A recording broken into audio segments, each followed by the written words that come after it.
Hello and welcome back. Alright, we are now going to work on the color for our image. So we need to work on the white balance first. So what exactly is the white balance? Well, in photography and image processing, the color balance is the global adjustment of the intensities of the colors. And depending on how the image was shot in regards to the color of light, it will show a color cast in your images, and depending on your final creative vision for that image, you may or may not want that color cast. So for example, in this image, we have a green color cast on the image, and the white balance is not, well, it's not balanced, it's not correct.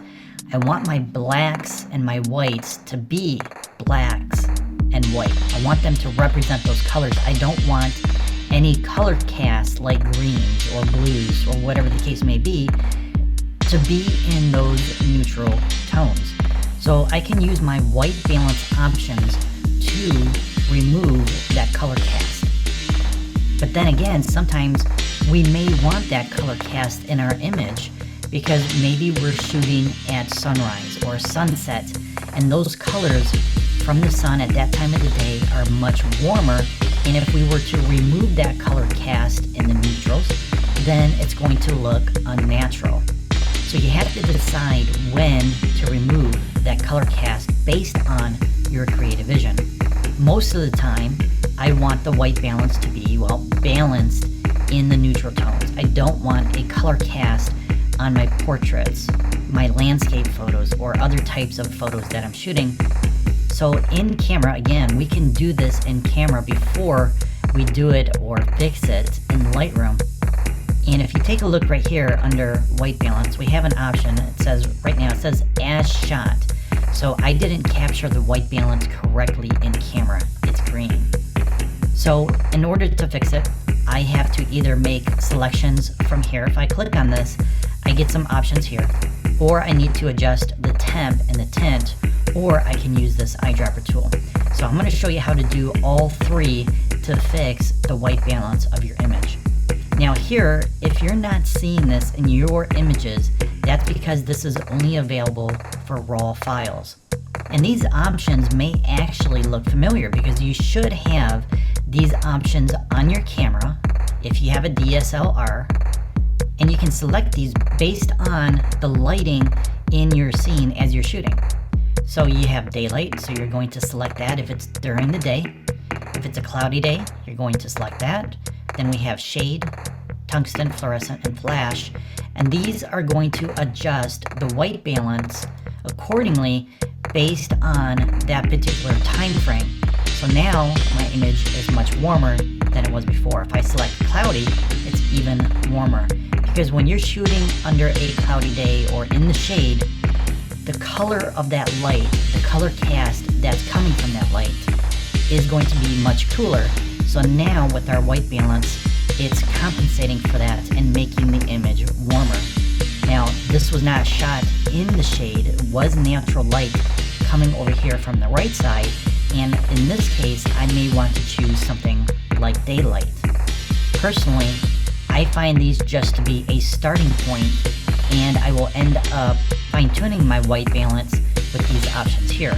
So instead, what I like to do is I just like to manually adjust the sliders according to my personal preference and what I like, because I like a much warmer image. So the other thing I can do in camera is I can take this number and I can dial that number in directly in my camera so that I can capture the correct white balance at the time that I'm shooting, so I don't have to do this after the fact during the editing process. Now this number, real quick, is called a Kelvin number.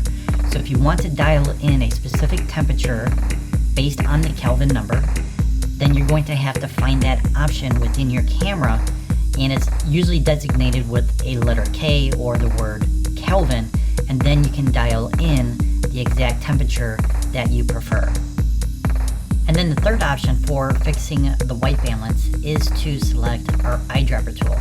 So once you click on that and come over to your image, you're going to see a large circle and a crosshair in the top left.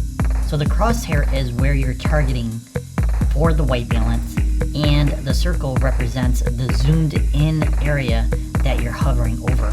So the goal is, or what you want to do is, you want to find an area that should be neutral gray. Once you find that area and you click on it, it will then automatically remove that color cast and adjust the temperature and the tint accordingly. If I come down here and click on this icon, we can see the before and after.